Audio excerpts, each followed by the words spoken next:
Unidade 1, Vida e Ambiente. Aula 1.2, Conteúdo. Introdução ao estudo da vida. Habilidades. Conhecer as teorias da abiogênese, biogênese e sua importância na história da ciência. Caracterizar as células procariontes, eucariontes, animal e vegetal.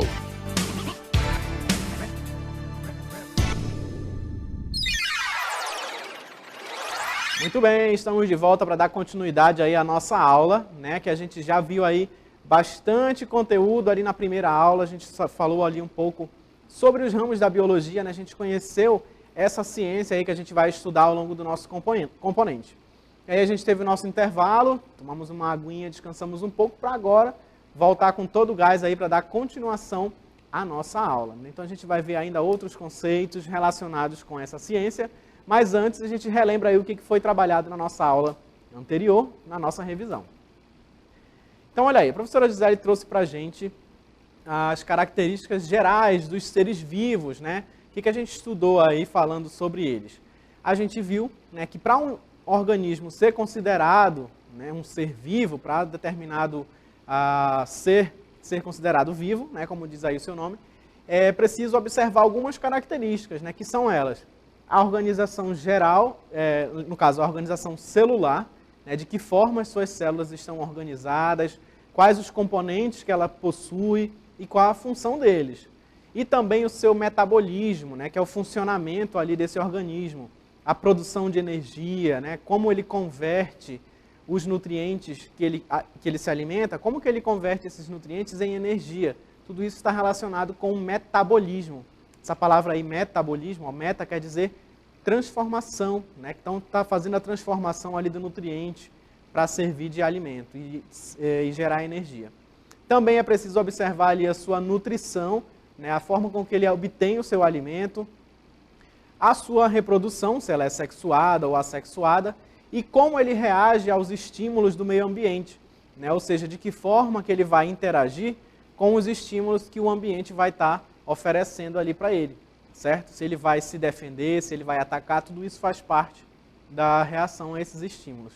Também a sua evolução e o seu crescimento, né? Os seres vivos, eles passam ali por determinadas fases, né? Desde o momento em que eles nascem, aonde eles vão passar ali pela infância. Se for no caso do animal, né, no caso do homem, tem a fase da infância, a fase da adolescência, a fase adulta, até com que chega a morte, né, que faz parte do ciclo da vida. A mesma coisa com os outros organismos, né, que eles começam ali na sua fase inicial, né, quando eles nascem, e aí vão amadurecendo, né, até chegar na fase jovem e adulta, como a gente encontra ali os outros organismos. A gente viu também na primeira parte da nossa aula os níveis de organização de um indivíduo, né? No caso do organismo. Então, olha só, a gente tem ali desde a menor classificação, que é o átomo, né? O átomo, que é a menor partícula que está presente ali em determinados indivíduos. Lembra lá da aula do 9º ano, quando a gente falou sobre os átomos, né? E aí, olha só, começa com um átomo, e aí nós temos em seguida uma molécula, né? Nós temos, por exemplo, a molécula de água, que está presente no nosso organismo também. E aí, depois, nós temos as células, né? E a gente sabe que essas células, elas não vão estar sozinhas. Em todo o organismo vai estar presente ali diversas células, né? Se for, dependendo do tipo de organismo, vão estar várias células atuando em conjunto. E essas células em conjunto, elas formam o tecido. Os tecidos, eles vão formar os órgãos, né? Como, por exemplo, o estômago, que está aí representado em azul. E o estômago, ele faz parte de um sistema, que é o nosso sistema digestório. Por que o sistema?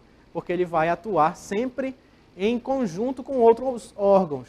Então, esse conjunto de órgãos funcionando ali para uma determinada atividade, ele é chamado de sistema. e todos os sistemas do nosso corpo, né, sistema digestório, sistema respiratório, circulatório, todos eles vão formar ali um organismo, né, representado por esse indivíduo aí, esse bonequinho que a gente está vendo, representando o ser humano. Então, dessa forma está organizado aí um organismo, certo? Agora a gente vai dar uma olhada aí no nosso desafio do dia, para a gente já iniciar aí a nossa aula de hoje, já entrar no clima aí da aula de hoje. Vamos ver qual é a situação aí do nosso desafio do dia, olha só. Você acha que é possível o surgimento de seres vivos através de matéria sem vida? Agora há pouco a gente acabou de falar aí de seres vivos, né? E você acha que a matéria sem vida pode gerar outros seres vivos, né? Que é a chamada geração espontânea? Olha essa situação engraçada que nós temos aí nessa imagem. Nós temos ali dois jovens conversando, né? E ele fala assim: cara, meu pai me ensinou uma receita para criar rato. A receita? Como assim? Ele diz: ué, é só deixar minhas roupas sujas no canto do meu quarto, com farelo de pão e outras coisas que deixo cair no chão. Só isso? Sem reprodução? Então, olha aí, a menina ali é mais esperta, né? Ela já pensou logo na reprodução. Mas para o menino lá, ele está dizendo que é só deixar a roupa suja dele no canto do quarto, com farelo de pão e toda a sujeira que tem ali no quarto dele, para que possam surgir ali aqueles ratos, né? Como se aqueles ratos fossem brotar daquelas roupas. Né? Mas será que é assim? Aquele rato brotou, ele nasceu ali daquela roupa suja? Então essa aí é a perguntinha do nosso desafio do dia. Né? E ao final da nossa aula, lá na nossa interatividade final, a gente comenta um pouco mais sobre esse nosso desafio. Ok?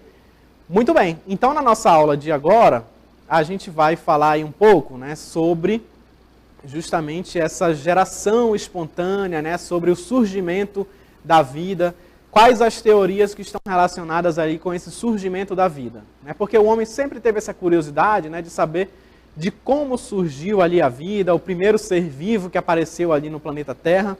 E aí nós temos então a representação, né, da abiogênese e da biogênese. Ok? Muito bem. Então olha só, a gente vai observar agora essa imagem, né, que está relacionada aqui com a primeira teoria, que é a da abiogênese. Quando a gente fala em abiogênese, esse azinho, né, no prefixo ali das palavras, ele quer dizer uma negação, quer dizer que não tem alguma coisa. E biogênese, né, gênese quer dizer o quê? Quer dizer origem, né? Lembra lá quem é religioso, lá na Bíblia tem aquele capítulo que fala de Gênese, que é justamente a origem, né, o surgimento. E bio é vida, então é a origem da vida. Então esse A, ele está negando alguma coisa, né? Não tem algo, ou seja, não envolve seres vivos. Então essa teoria é um pouco, né, contraditória. Então olha só, a gente tem essa imagem representando aqui, olha só, vamos dar uma passeada aqui pela nossa imagem. Nós temos a primeira situação aqui, ó. Aqui no início nós temos lá o primeiro poça d'água, né, que é o chamado charco. Para aqueles primeiros estudiosos, acreditavam que dessa poça d'água, onde tem lá diversos água parada e outras substâncias que estão presentes naquela água, eles acreditavam que a partir dali era possível surgir, né, os anfíbios, né, como por exemplo o nosso sapinho aqui, que já apareceu ali na imagem de número 2. Então para eles, naquela situação ali, naquele charco, onde tinha o lodo, né, que a gente conhece como lodo, podia aparecer ou os anfíbios ou os répteis, né, que são os jacarés. Então olha aí, você pode observar que para eles, esses sapinhos apareciam, né, sem nenhum tipo de reprodução. Eles simplesmente brotavam ali daquele charco. Né? Então essa é a teoria da abiogênese, que traz, né, que os seres vivos surgiam, que não surgiam de outros seres vivos, né, que não era necessário um ser vivo para originar o sapinho, por exemplo. Né? Então olha aí, o sapinho cresceu, né, nasceu a partir daquele lodo ali. Então para a gente, hoje em dia, a gente já sabe que isso é impossível. Né? Para os seres vivos nascerem, é preciso que aconteça uma reprodução, certo?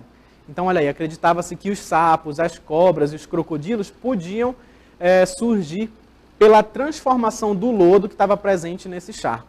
Né? Essa é a teoria da abiogênese.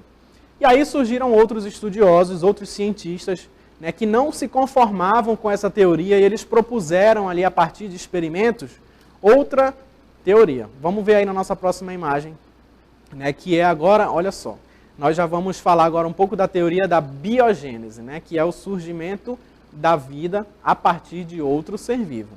Então, olha só. Mas para se chegar nessa teoria foi preciso muita pesquisa, muito experimento para se chegar a essa teoria, como a gente acabou de falar. Então, olha só. A gente tem esse experimento aí, que ele vem para derrubar completamente a teoria da abiogênese. Por quê? Esse cientista, ele fez o seguinte, ele fez esse experimento, que a gente vai ver daqui a pouco quem foi esse cientista, né, que é o Redi. A gente vai ver mais com detalhes esse experimento. Então, olha só. Ele pegou ali, colocou em um recipiente, né, uns restos de carne, restos de alimento, tem até um peixe ali, né, um jaraqui ali dentro. E aí ele pode observar que naquele pote que estava destampado, né, surgiam outros organismos, né, ele viu ali umas larvas. Né, então, o que acontece? Essas larvas, elas vinham dessas moscas, né, que depositavam os seus ovos, né, nessa carne. E aí, a partir daí, surgiam essas larvas. E aí, o que ele fez para comparar?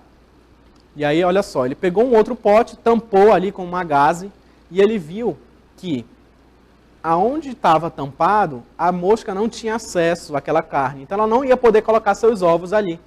Então, olha só, ele pôde derrubar, né, justamente, de que aquela carne não ia gerar novos indivíduos somente com a presença do ar. Era preciso que as moscas fossem lá e colocassem os seus ovos. E dali surgiram aqueles micro-organismos. Tá? Então, não é possível surgir ali novos organismos, né, somente com a presença do ar. O que aconteceu aí? A mosca estava indo lá, olha, colocar seus ovos. E desses ovos surgiam os micro-organismos. Tá? Somente nesse pote de estampado é que ele pôde perceber isso. Né? A gente vai falar com mais detalhes aí, né, sobre essas teorias, né, que é a teoria da abiogênese e a biogênese que vai aparecer aí para a gente. Né, contradizendo aí, ó, a abiogênese com a biogênese. Lembrando que para a abiogênese, um ser vivo pode surgir do nada, né, do lodo, por exemplo, como a gente viu lá. Só que para a biogênese, um ser vivo ele vai sempre surgir de um outro ser vivo. Ok? Muito bem. Então a gente vai ver agora um pouco mais sobre esses cientistas, né, esses experimentos que eles fizeram para se chegar nessa teoria, né, para se derrubar a biogênese e chegar à biogênese. Olha aí na nossa imagem. Então essa teoria da abiogênese, ela é chamada também de teoria da geração espontânea, né? E ela foi derrubada justamente pelo pesquisador francês Louis Pasteur. Ele fez aí alguns experimentos e pôde observar que nenhum ser vivo vai surgir apenas com a presença do ar. Então aqui nós temos o Louis Pasteur, que é esse aqui, ó, nessa imagem maior, que foi quem derrubou completamente a teoria da geração espontânea, né, que é a chamada abiogênese. Vamos só colocar aqui, que é para a gente lembrar. Então, Louis Pasteur fez os seus experimentos e ele pôde concluir que para que surgisse um ser vivo, era preciso outro ser vivo. Do nada não ia nascer nada, não ia nascer ninguém. E aí, ao final desses estudos, né, com o avanço dos estudos, a gente pôde observar o quê? O surgimento da teoria evolucionista. Então, a partir do momento que o homem descobriu como surgiam os seres vivos, né, ele teve o quê? Várias espécies de seres vivos ali para ele estudar. E aí foi que surgiu a teoria evolucionista, né, que é a teoria do naturalista inglês Charles Darwin, que é esse que está representado aqui. E ele traz para a gente a teoria, né, do surgimento das espécies. E aí, a partir daí, o homem pôde ter conhecimento das espécies de indivíduos, né, de animais e de seres vivos que estão presentes aí no nosso mundo atual. Então, olha só, agora a gente vai falar um pouco mais sobre o experimento de Redi, né, que foi aquele médico italiano, Francesco Redi, que aconteceu ali, ó, em meados do século XVII, né, lá pelos anos de 1860 e pouco. Então, ele pôde derrubar essa teoria da biogênese, né, porque ele pôde comprovar, através do seu experimento, que um ser vivo só ia surgir a partir de outro ser vivo. Porque antes dele, os outros cientistas diziam que, se deixasse um pedaço de carne num pote destampado por um período de tempo, o que ia acontecer? Ia começar a surgir micro-organismos. Isso era o que os cientistas antes do Redi acreditavam. Só que o Redi achou aquilo muito estranho, né? O que ele fez? Ele colocou ali 2 potes. Um desses potes estava tampado, né? Olha só, um deles tampado, aqui a gente pode observar a boca do pote, e o outro destampado, né?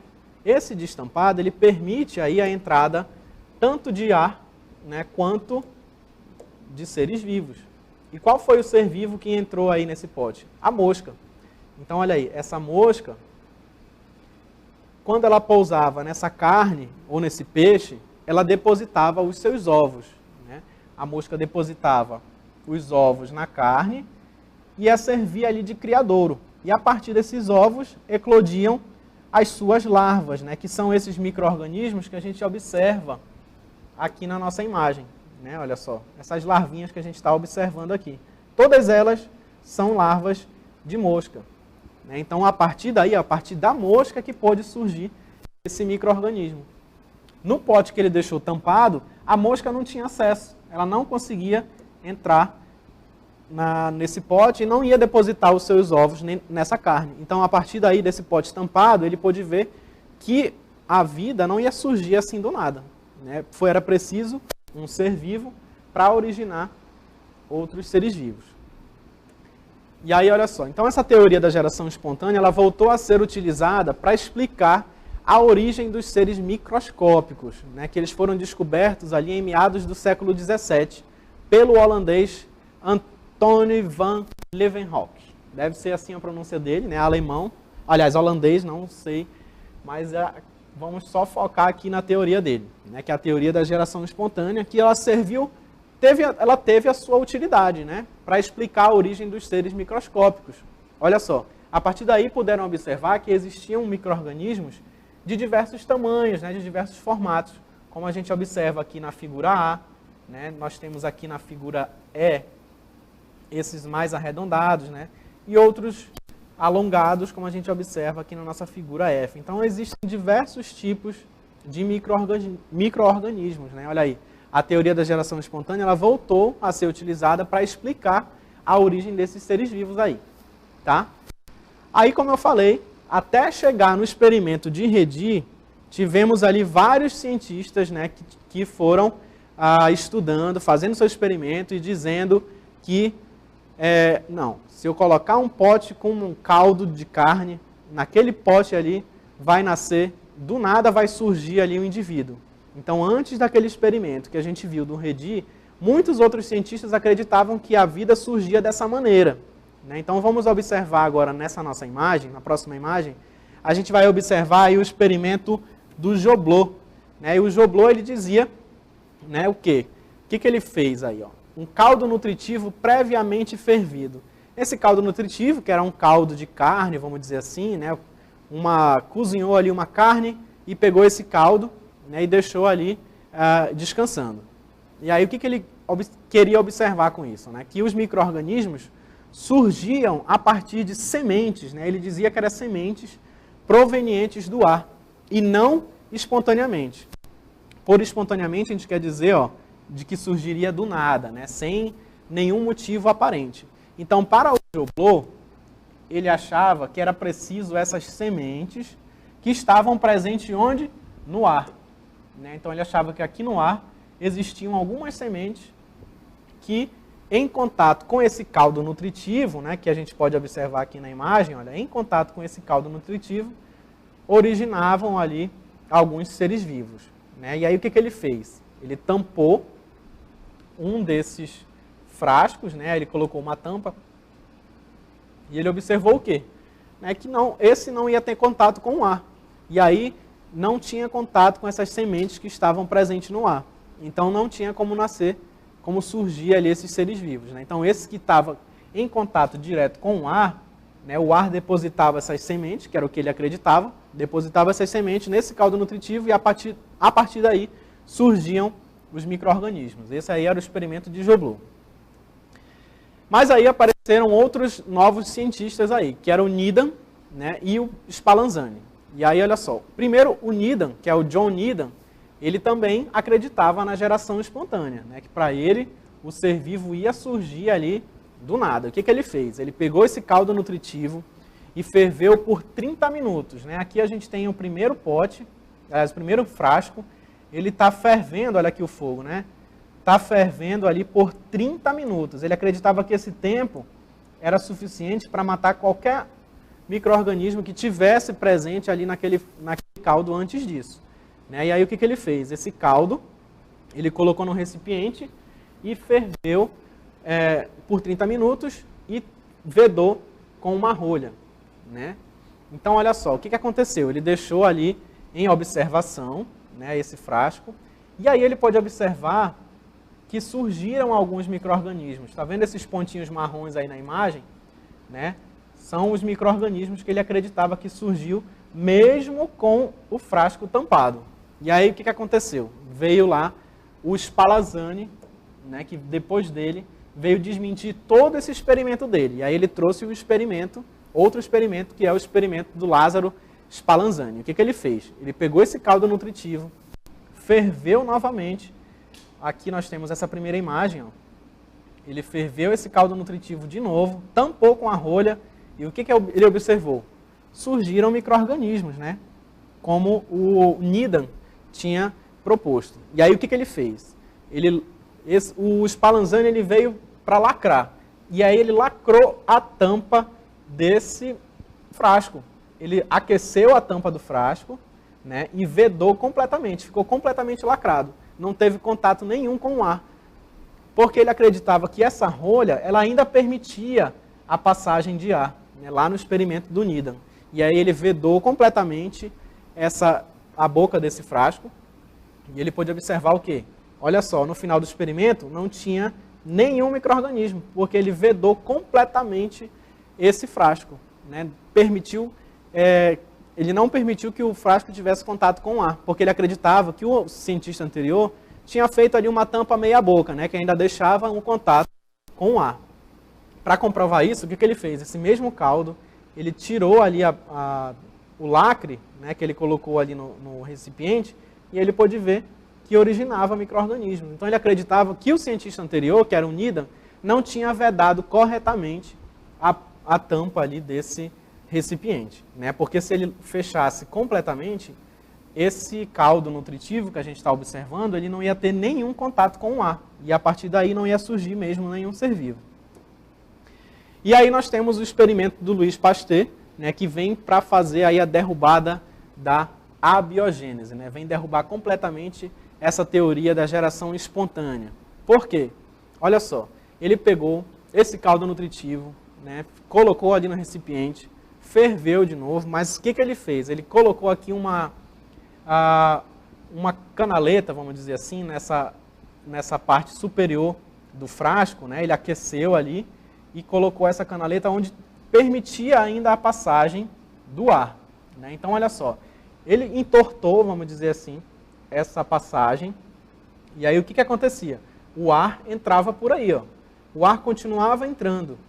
Só que os micro-organismos eles iam ficar parados nessa parte de baixo aqui desse cano aí, vamos dizer assim, que ele fez. Né? Os micro-organismos ficavam parados aqui e não tinham contato com o caldo. Então, dessa forma, né, por mais que o caldo tivesse contato com o ar, ele não tinha contato com micro-organismos, né, nem com moscas ou com larvas ou qualquer outro organismo que estivesse presente ali no ar.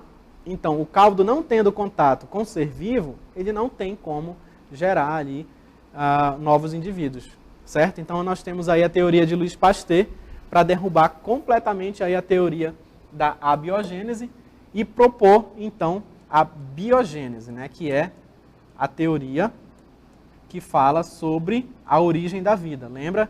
Gênese quer dizer origem, né? E bio, que quer dizer vida. Então, olha só, a origem da vida, de acordo com a biogênese, ela vai ter sempre o envolvimento ali de um outro ser vivo. Vai ser sempre necessário a presença de um outro ser vivo para que possa originar a vida. Ok? Então, a gente pode observar aí, ó, diversos cientistas, né, ao longo do tempo ali fazendo seus experimentos, acreditando em uma coisa, aí vem outro, faz outro experimento, derruba completamente aquela teoria, certo?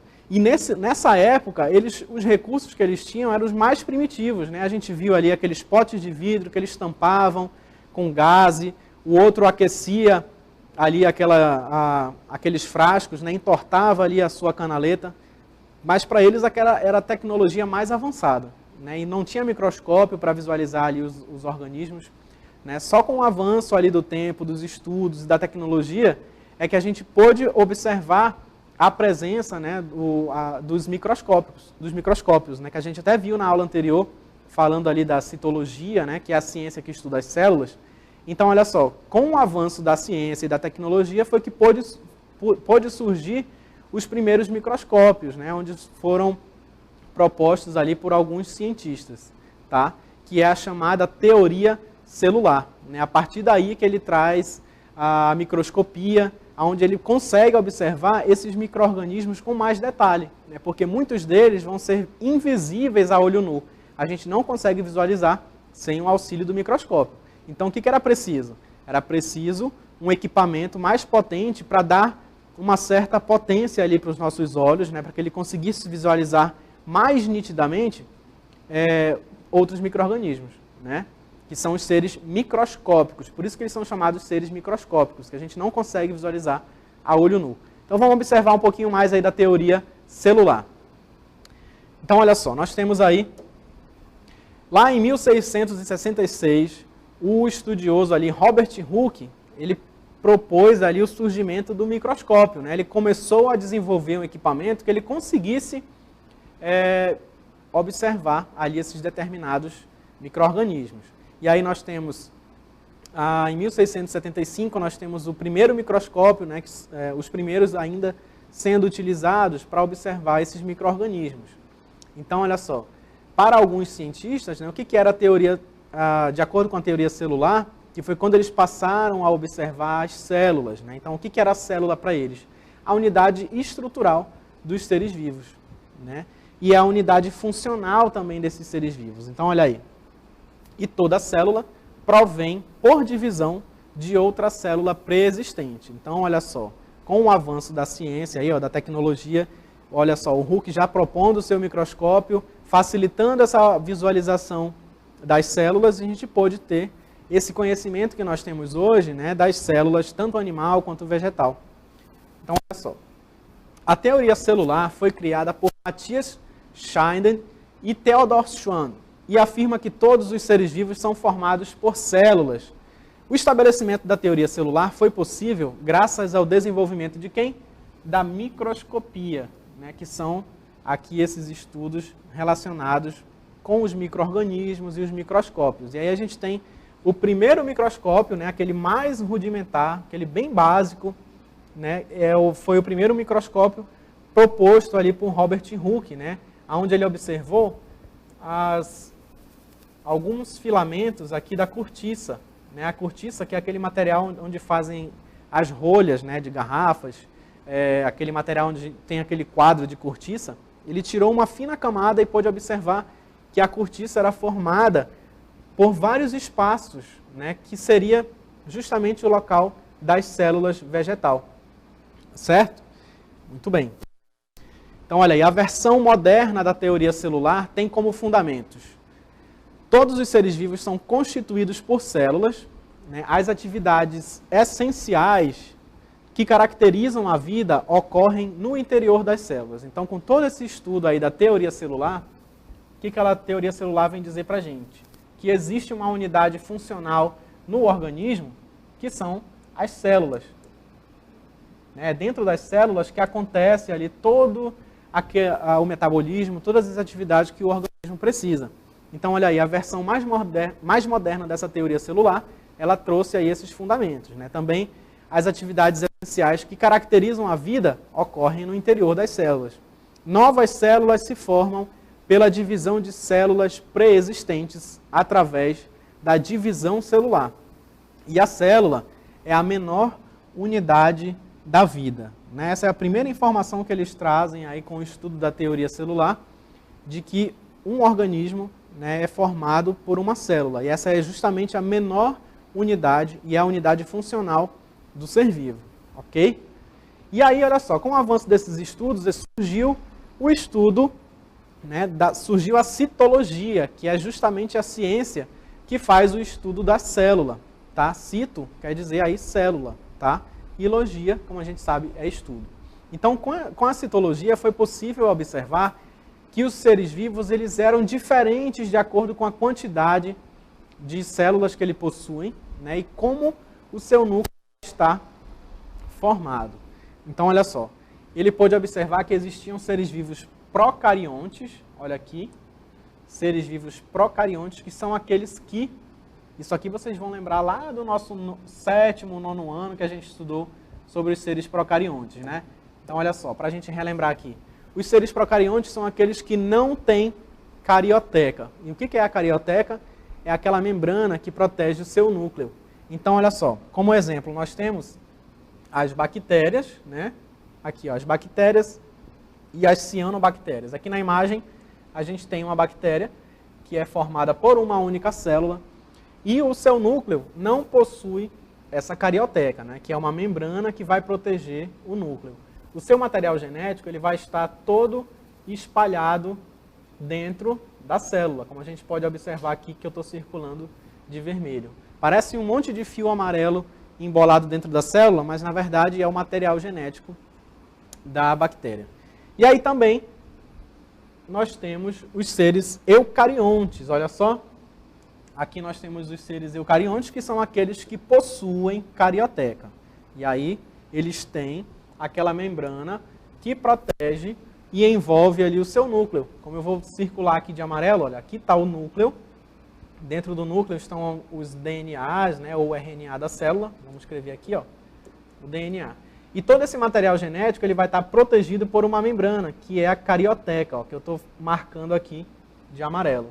Notem que o DNA de uma célula eucarionte ele não fica espalhado no seu citoplasma, justamente por causa da presença da carioteca. E como exemplo nós temos aí os animais, as plantas e os fungos, né, que são representantes aí dos eucariontes e apresentam a sua disposição celular de acordo com como essa imagem está mostrando aí para a gente, né, com o núcleo todo protegido ali pela carioteca. Tá? Muito bem. Então, olha só, lembra que eu falei que com o estudo da citologia era possível, né, foi possível identificar ali todos os tipos de células. Era possível identificar quantas células formavam um indivíduo, né, se era um organismo procarionte, por exemplo, ele tinha, aliás, se era um organismo unicelular, né, como diz a própria palavra, um ser unicelular, ele é formado por um único tipo, por uma única célula. Agora, se é um organismo pluricelular, olha só, pluri quer dizer muitos, então ele tinha muitas células, que é o caso dos seres humanos, dos animais, que possuem muitas células no seu organismo. Tá? E aí também ele pôde identificar tanto a célula vegetal quanto a célula animal. Né? Com esses estudos aí da microscopia, com o avanço, né, da citologia, ele pôde observar as diferenças entre essas células. Né? Lembrando que os vegetais também possuem células. Né? E aí, olha só, como que é a célula dos vegetais? Aí a gente tem essa imagem, lembrando para a gente, né, como que é a célula vegetal. Também que a gente já estudou lá no nosso 7º ano e 8º ano também. E aqui a gente relembra, né, falando de citologia, do estudo da célula, vale lembrar da célula vegetal também e comparar com a célula animal. Então, olha só, características que vão diferenciar a nossa célula vegetal da célula animal. Nós temos a parede celular, né? Toda célula vegetal ela possui essa estrutura mais rígida aqui, ó, em sua volta, né, ó, que é a chamada parede celular. Ela tem a membrana e também tem essa parede celular. Além disso, ela vai ter essa estrutura em verde, bem pequenininha que a gente está observando aqui, ó, que são os cloroplastos. Os cloroplastos eles são responsáveis pela fotossíntese. Então a gente já sabe, quando está observando uma célula que tem um cloroplasto, que tem parede celular, que é uma célula vegetal. E também ela apresenta esse vacúolo, né, que é essa organela, né, que é como se fosse um vazio ali, vamos dizer assim, uma bolsa contendo ali, um líquido, né, dentro do interior da célula. Ele tem um tamanho maior, né, diferente da célula animal, que a gente vai ver aí na próxima imagem. Olha só. Aqui a célula animal, né, ela tem, olha só, ela não tem parede celular, né, ela possui apenas a membrana plasmática, que a gente observa aqui, que envolve toda a célula. tem também as organelas todas localizadas no núcleo, aliás, no citoplasma, e aqui no núcleo, nós temos o seu material genético protegido pela carioteca, que é aquela membrana, certo? Muito bem. Agora a gente vai ver um videozinho bem bacana aí, com mais alguns exemplos aí do que a gente falou na nossa aula agora, né? Falando aí da citologia. Presta atenção aí, a gente já volta. Os animais e as plantas são visivelmente diferentes. Se eles são diferentes, devem ter estruturas celulares também diferentes. A planta adquire a sua glicose a partir da fotossíntese e nós pela alimentação. Eu vou te passar um bizu para você diferenciar facilmente a célula vegetal da célula animal. Se aparecer o desenho de uma célula e essa célula tiver cloroplasto dentro, é óbvio que está falando de uma célula vegetal. Como eu disse, as células vegetais, elas fazem fotossíntese e são necessários os cloroplastos para fazerem a fotossíntese. Outra diferença gritante entre a célula vegetal e a célula animal é a parede celular. Na célula animal não existe parede celular. Agora, em todas as células vegetais é necessário a parede celular. E a terceira diferença gritante entre a célula animal e a vegetal é que na vegetal sempre terá um vacúolo gigante central na célula. Na célula animal não. Se tiver vacúolo, ele é muito pequenininho, não estará em destaque. Muito bem, estamos de volta aí, ó. Finalizamos a nossa aula com esse vídeo, né, explicando um pouco mais ali da citologia, trazendo essa diferença da célula vegetal para a célula animal. E agora? Então, essa foi a nossa aula de hoje. Muito obrigado pela participação de todos vocês na aula de hoje, que foi muito bom. E amanhã tem mais, né, professora? Isso mesmo. Obrigada a todos vocês e até amanhã.